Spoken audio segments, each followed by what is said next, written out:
In front of me is XIAOMI 11T Pro, and today I would like to show you how you can change default apps on this device. First of all, go into Play Store and download your new default app. In my case, it will be Opera Mini. Then go into Device Settings, scroll down and choose Apps. Now tap on Manage Apps and click on those three dots at the top right corner.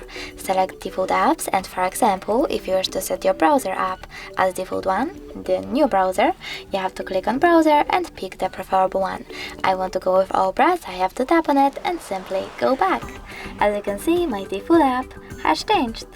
Thanks so much for watching. If you enjoyed this video, smash that like button, comment, and don't forget to subscribe. Bye!